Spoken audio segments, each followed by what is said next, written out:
we see a red bus driving down a lonely road surrounded by tall trees. Inside the bus, Nolan, a teenager with his gray hoodie up, has his headphones plugged in, looking out the window. As the bus moves forward, we notice a teenage girl sitting in an adjacent seat drawing in a sketchbook. Nolan glances at her and smiles shyly, clearly harboring a crush. The voice on the radio announces a lunar eclipse that will occur soon, and the driver lowers the radio volume before turning to the teenagers, asking if they will watch it. Karl, one of the teenage boys, declares that he has already seen something on YouTube, and Queenie, the girl next to him, says she will watch it with her dad.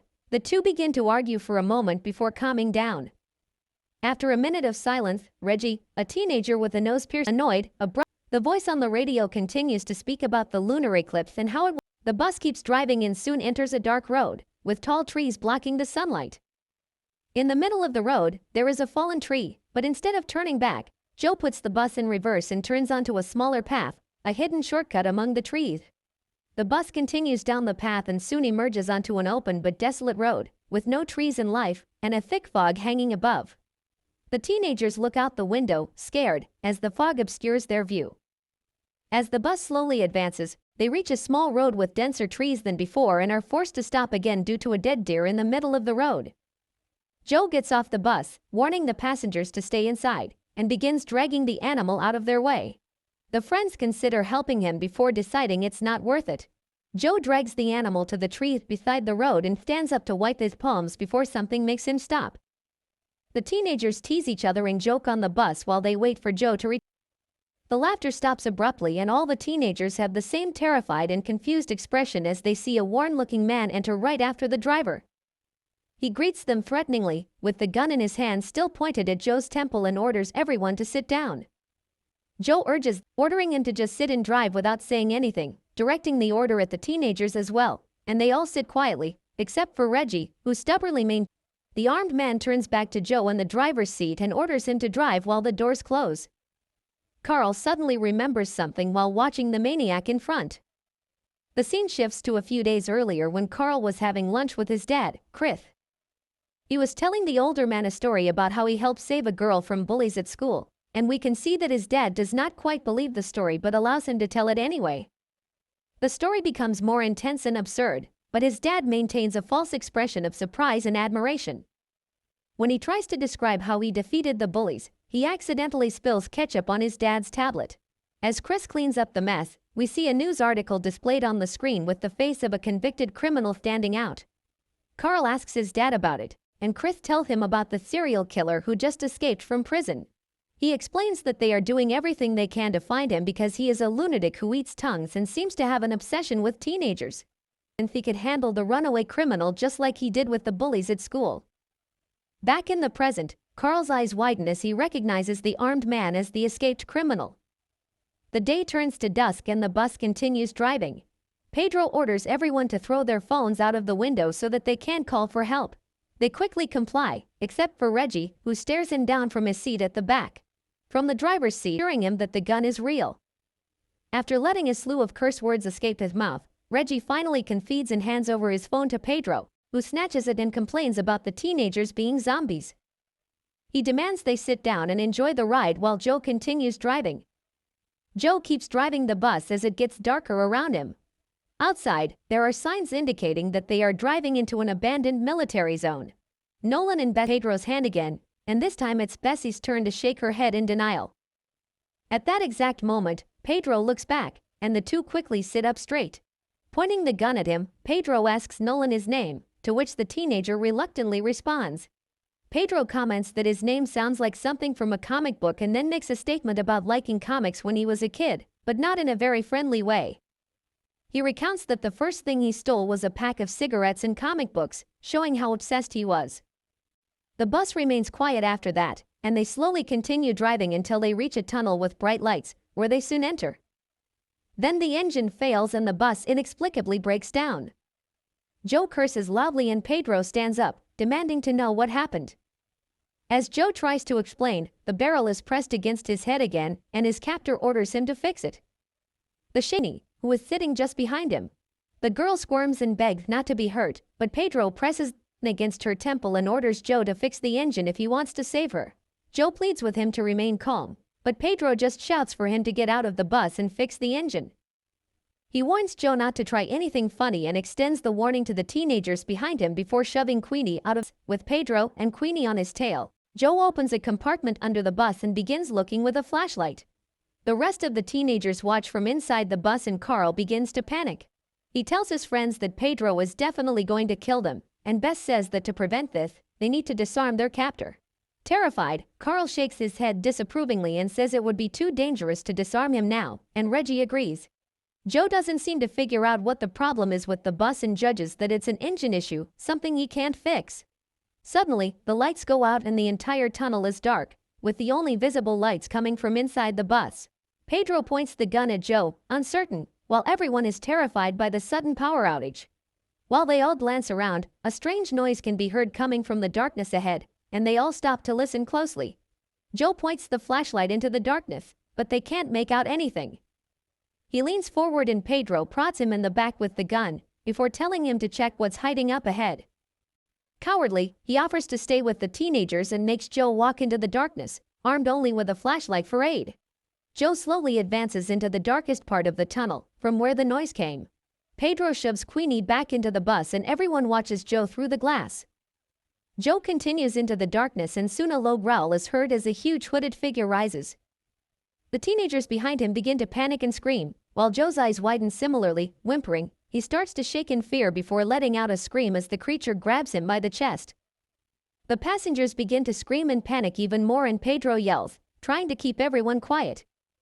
As they run toward the back of the bus, he orders them to sit down and be quiet, which they do with extreme difficulty, trying to think of a solution.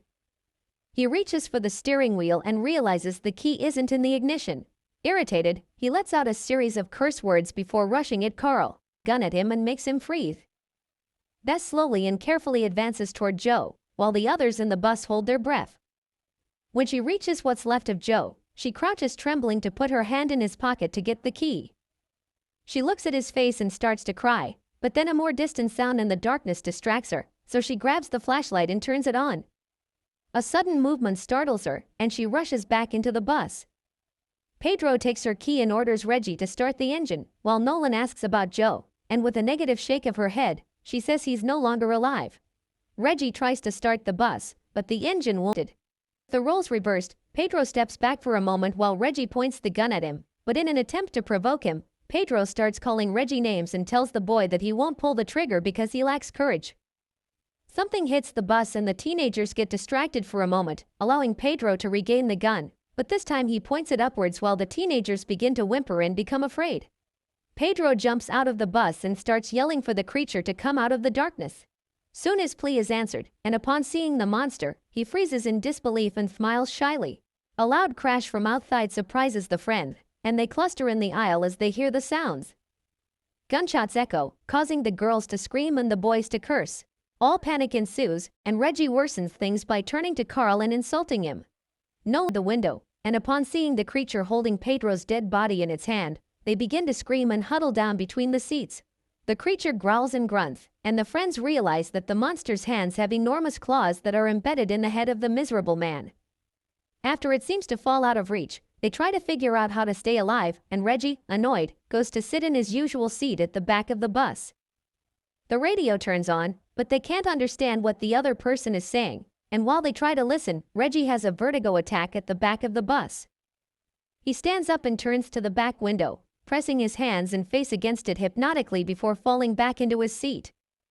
In the next scene, the teams can hear the familiar crunching noise indicating the creature's arrival. They huddle together and turn toward the sound, starting to scream as the bus begins to shake. We see the long clawed fingers of the creature opening the front door and entering, while there's light and points it toward the creature. This seems to have an effect on it, so they hold it off for a while before the door finally opens and they escape. Bess leads the way toward a door she saw earlier in the tunnel and they find themselves in a bunker. After walking for some time, they find a room and decide to stay there after Nolan inspects it. On a nearby wall, Nolan and Bess find a drawing that seems to be the floor plan of a military fortress. They decide that they need to find the control tower to turn on the lights, but Reggie thinks they won't find it. They start talking about Joe, and Reggie tells the others that Joe knew his dad. Here we discover that Reggie's dad is in prison. Reggie sadly adds that his dad is innocent and is only serving time because he was framed. Nolan takes the map from the wall and leads the friends, pointing to the control room, and Bess offers to go with him. Nolan is pleasantly surprised, and Reggie wishes them good luck before the two go find the control tower. On the way, they have a good conversation. Nolan takes the opportunity to compliment her on her drawings. He tells her about his mom who used to paint and how his favorite painting is of a blue sea by the ocean. Back in the safe room, Karl makes drum noises and gestures as he lists everything he wants to eat between the beats. Reggie silences him, but he doesn't hear and they end up getting into a silly fight when Queenie interrupts the two, saying she needs to empty her bladder, and the boys vote for Reggie to accompany her, allowing Karl to keep making noise. While looking for the control tower, Nolan and Bess come across a huge machine that turns out to be a giant spotlight. And Bess comments that the plan obviously didn't work, while pointing her flaming torch toward an inner cave where a dead body lies. Reggie and Queenie walk a bit, but before she chooses a place to urinate.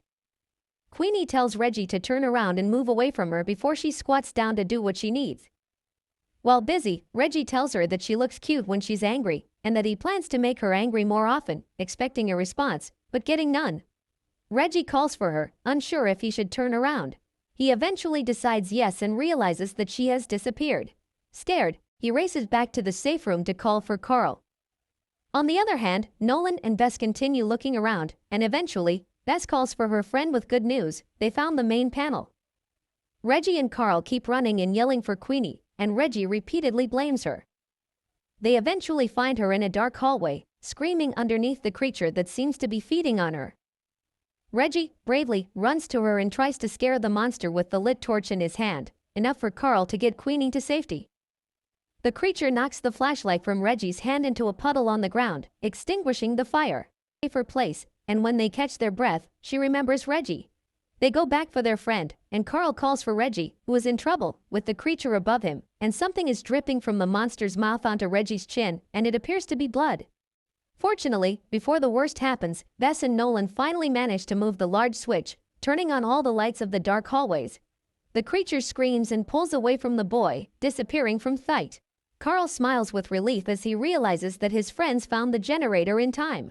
Back in the control room, Nolan and Bess find a small staircase leading down. They are led into a cave covered with newspapers and pictures of the creature that killed Joe. The two also find books and diaries that say someone was obsessed with the creature. Nolan finds a Polaroid of a little girl and starts piecing together the whole story. They hurry back to tell. He also tries to get them to leave, but Bess explains that they can't. The group goes to the control tower where they observe the body of a rather worn-out man named Julius. Nolan leads them to an underground after it took his sister. He reads to them from Julius's diary, and we see the words taking shape. In the next scene, Julius, a little boy in a yellow hoodie, is walking through the forest with his sister, pretending they are on an adventure. As Nolan reads the story, we see Julius trying to read a map, not paying attention to his sister walking toward the entrance of the tunnel ahead of him. The little girl sees something in front of her and freezes in her place. Julius finally notices, but it's too late, as a terrifying scream echoes from the tunnel. With panic rising in his chest, Julius takes steps back, keeping his eyes fixed on the tunnel and on what's inside. Another scream is heard from the tunnel, and this time, from the creature, making him turn and run as fast as he can. Exhausted, he falls to his knees and cries. Later, we see Julius in a police car, looking at his sister. The friends reflect on the story of a desperate man who risked his life to end the creature. They jot down the theories they have and that the creature is like a parasite that won't stop looking for Queenie until it finishes. We see how Julius finds his end in his underground room after his radio catches the creature's attention. The teenagers devise a plan and decide to stay and finish what Julius started, but Queenie doesn't want anyone to get hurt because of her. She voices her complaints and her friends assure her that no one will be left behind. They share a group hug for a moment before they start working. They test old equipment, outline game plans, work together to get the light machine running, and finally formulate a plan to capture the night nomad. They take Queenie to a safe place, set the plan in motion by luring the creature into the safe room with their bloodied clothes. The plan seems to be working until Bess cannot flip the switch by herself. Things spiral out of control, with the light not working and Reggie's button doing nothing when he presses it. Nolan nearly gets caught by the night nomad, but Bess saves him by causing a distraction.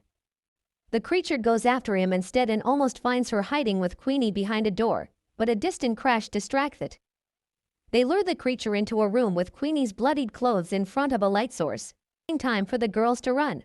Queenie and Bess manage to escape the tunnel alive and breathe a sigh of relief. They look back and see the creature screaming at them, but unable to leave the darkness of the tunnel. In the distance, the boys run toward them with torches lit, cornering the creature. They reach the night nomad and set it on fire, and then, happy and relieved, they watch it burn to death.